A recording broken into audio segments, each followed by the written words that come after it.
Okay, thank you all my viewers. I hope you guys are doing okay.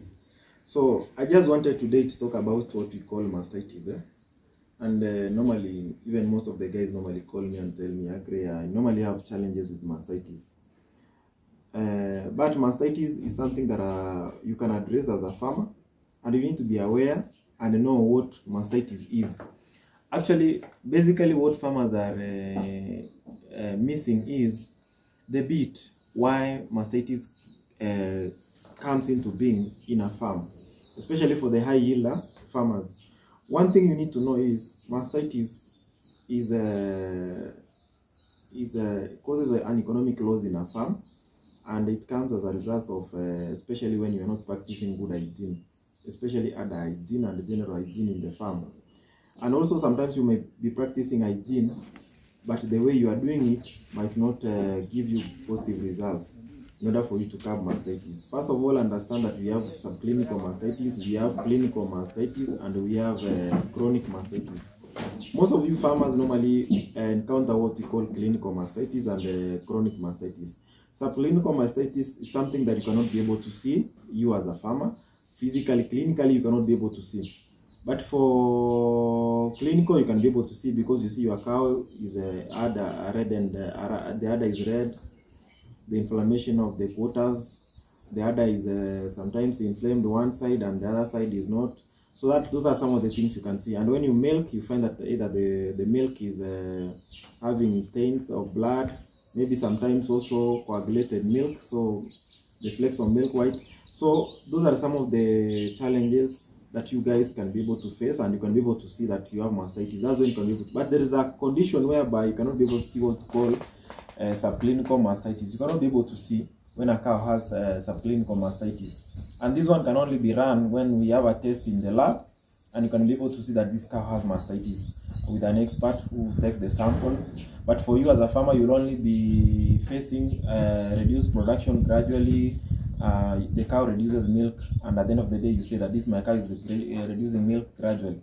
So that's what maybe you might be encountering subclinical mastitis without knowing.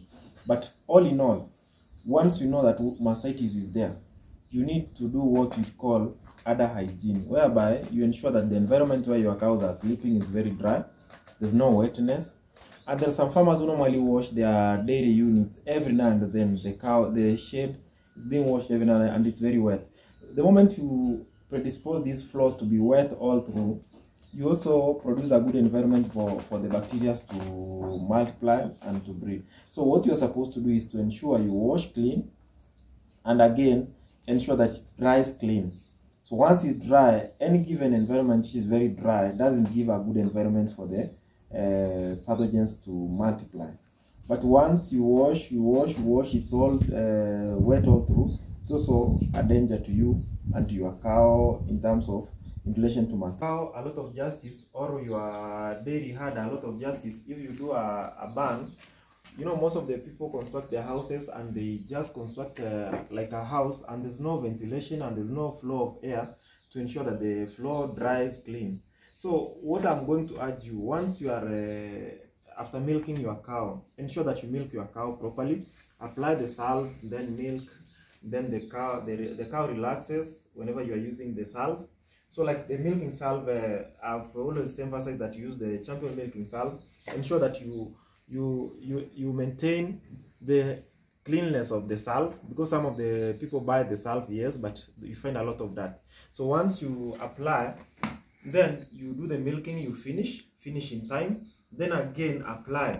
After, now I here emphasize that you'll have a big win once you apply after milking, because after we are releasing this cow from here, it's going to go out, and we're going to release this cow to go and graze, because they are doing semi-zero. So what you are going to do, you apply on the quarters, then now you leave this cow to go. So wherever it's going to lie, you not know, because that environment is not clean. Physically you might see it's clean, but there are some pathogens of which you might not be able to tell.